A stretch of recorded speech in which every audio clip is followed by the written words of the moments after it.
Hello and welcome. I'm Gabriella Ferenczi. I'm the host and organizer of Language Professionals Networking Events, which is a monthly social initiative in central London. And I'm delighted to speak to Ida Froyda today. Ida was our October speaker. Is that correct, Ida? It was October, wasn't it? I think so, yes. Yes. So, and Ida did this talk about confidence and self-esteem from a very unusual perspective. It was an eye-opening talk, and I asked Ida to talk to us a bit more and perhaps to put together a workshop for us language professionals, so we can learn a bit more from her, because it was hugely successful, and there was a lot of interest in what she had to say. So we are coming back with a workshop on the 8th of February. It's going to be a unique life skills workshop that Ida designed for us. The reason for today's talk is because it's 2020. So the new year has started, and I guess a lot of us are already kind of in goal setting and planning mode. And I wondered what you, Ida, think about New Year's resolutions. Because I had this chat with you the other day, and I do remember very vividly that you have a very particular opinion about resolutions. So what is that? Yeah, hi everybody. I wonder if you have ever thought about why most people don't achieve the goals they want or their desire. And as this is the high season, as Gabriella said, of New Year's resolutions, and some people asked me if I was doing a workshop on New Year's resolutions. I know it's very trendy, and I could do that, of course, but the truth is that I do believe that it is more harmful than for most of the people who start to do it than advantageous. Wow, and, that's quite a strong statement. Yes, and I'm sure that some of you are shaking their heads and say that they don't disagree. But let me ask you a question. Did you know that 96% of the people who start their New Year's resolutions, they never follow through? How do you think these people feel? What about their self-confidence, their self-esteem? I let you answer the question. So, by the way, have you got anyone in your environment around you who is still struggling to live up to the past year's resolutions? Oh dear, yeah, I guess so. I know some.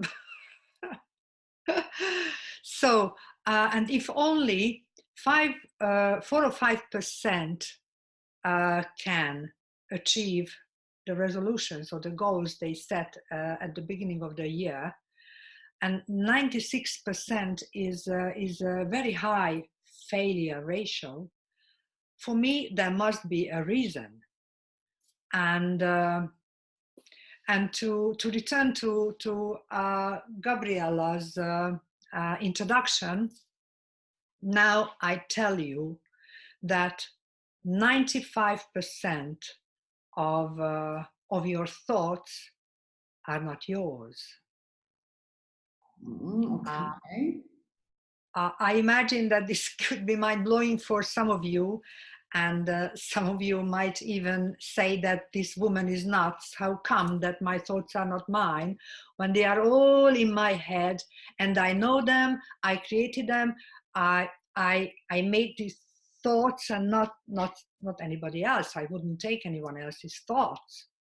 But the thing is that it's not like that. So, and I can relate to what you think now, because and fully understand your resistance to accept it, because some years ago, more or less 5 or 6 years ago, I would have thought the same.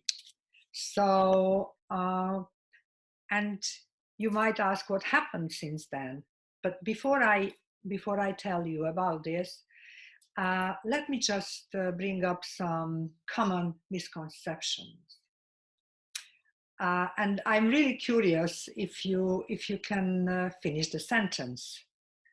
One of them is like, money doesn't Grow on trees. Yes, awesome. Blonde women are stupid. are stupid. Yes. And favorite one is that you can't have everything. Yeah, you can't have it all, I was going to say. You can't have it all. Yes. So do they sound familiar I to guess they you? do. Not necessarily that I agree with all of them, but yeah, I guess they all ring the bell. Yes, yes. And the thing is that even if we don't realize, but all of us uses regularly these kind of misconceptions, these expressions. They just pop up automatically. So yeah, and that's we are full of these, and these are not our thoughts. If I can share a personal blueprint with you, which was you have to work hard to make money, and I received this from my father. He was a very hardworking man, and he kept on telling me that money doesn't grow on trees. You have to work hard to make your own living, and it hit me in the years ago in the middle of my financial issues, my personal financial crisis. And I said to myself, oh my God, I was following this all the way, and all my investments, which I meant to have a passive income without working hard, they failed. So it sounds So like you've got this, I don't know, software or like a program that you download from parents, or I don't know, from society, and all these conceptions that that then manifest themselves in your life. Is that kind of what you mean, or?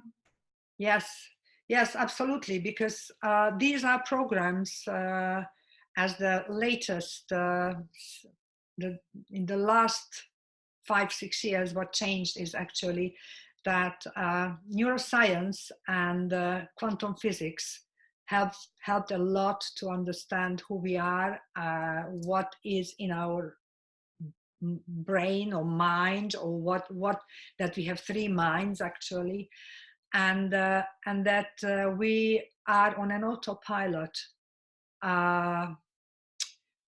mode of functioning, and that we don't have our own thoughts. And this was shocking for me, and they proved that that up to the age of 7 we receive 80% of the thoughts, or the basics of the thoughts that we have today. And the reason is because nature created us this way, that we are like a when we are born, we are like a hardware, to make it more plausible, a hardware without a software, because babies are born, they can't walk, they can't talk, they can't do anything. Actually, when you buy a computer, hardware without software, it won't do anything for you. Yeah. So that's all our receptors, and all our body and mind and nervous system is built to receive information without judging, without questioning, taking everything in unconditionally. So what that means is that 80% of our thoughts and beliefs, we receive up to the age of 7. And you may ask, what about the rest of the 20%? And I have good news and bad news at the same time. The good news is that 20% is your own responsibility. So you add this 20% after the age of 7, because up to the age of 7, you don't have a conscious mind, which is also very exciting. So, and after the age of 7, this 20% you create yourself. Have a bad experience, and then you say, okay, never again. If you have a bad divorce, for example, or a bad relationship, you may even say as a woman or a man that I will never trust a man again, or I will never trust a woman again. And this is a kind of an imprint in your subconscious, which you will follow all your life until you discover that this is a block for you to have a lovely relationship. This is just an example. Yeah. So very thought-provoking, and I wonder how you would bring this back to New Year's resolution. So is that the problem? So when things are fundamentally wrong, then how can I make realistic resolutions that I can keep? Is that the problem here, or what would you say? Yeah. Well, actually, I can say that if your foundations are, if you want to build a solid structure or a house, would you build your house on a wobbly, muddy ground? You wouldn't. So when you don't know your own thoughts, what they are, because you follow other people's ideas and the mass media, which is it is getting worse and worse, unfortunately. You just follow other people's dreams. So that's why it is important for us to understand that that we have to be aware of what's going on in our head and what's going on with us if we are living in the present, or we go back always in the past and suffering, and when we feel pain, because if we base, and we cannot base our decisions on anything else, only what we have as our beliefs and our thoughts. So that's why, answering your question, this is when somebody wants to make a New Year resolution, they decides to give up smoking or do something for to get more free time or to make money. If the foundations are not solid, if the way is not cleared for fulfilling all these dreams, desires, or decisions, because it's full of blocks, the pitfall is there all the time for you, so you will fall. And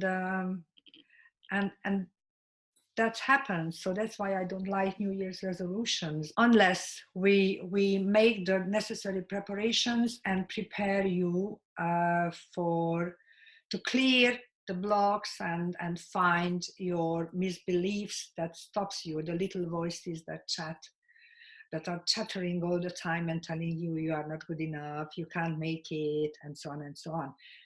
So, and this is there automatically on an autopilot. It's working, operating all the time, day and night, because subconscious is subconscious. We call it subconscious because you don't know what is there. You just see the reactions and the results in your life, and you look at your life, which areas of your life are not okay, then you have to be sure that there is something in the subconscious mind which stops you. Okay, I guess that makes sense. And are we going to be working on these foundations at the workshop, I'm guessing? Yeah, for sure. That is critical. So, and anyone who's listening or watching this recording, is I'd recommend you just to do something and get help, and figure out what blocks you if you find something is not going well in your life, and clear the way.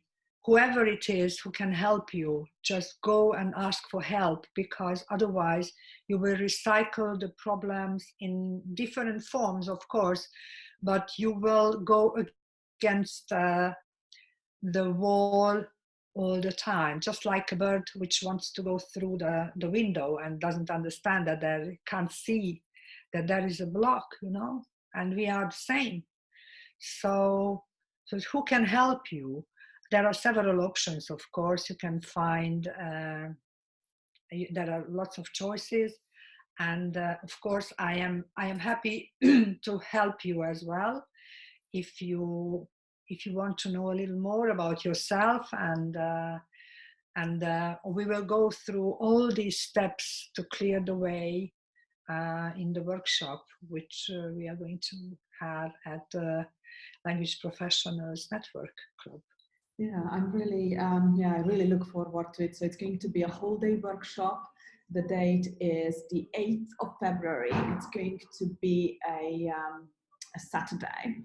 We are starting at 9:30 in the morning, and then we are going to finish around 5:30ish. 5 p.m. is when the official program or the agenda is over, and then the last half an hour we are going to just spend with each other and have some drinks and try to digest what we have been through and just wind down.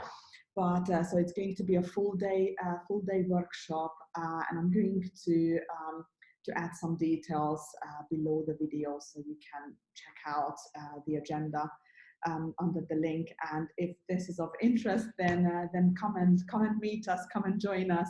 I'm going to be there for sure as a participant, as an attendee like anyone else. And thank you very much, Ida, for sharing your wisdom with us. My pleasure. And a happy birthday at the same time. Let me grab thank you so much. Yeah, it's a great day today. Thank you. Thank you. Bye.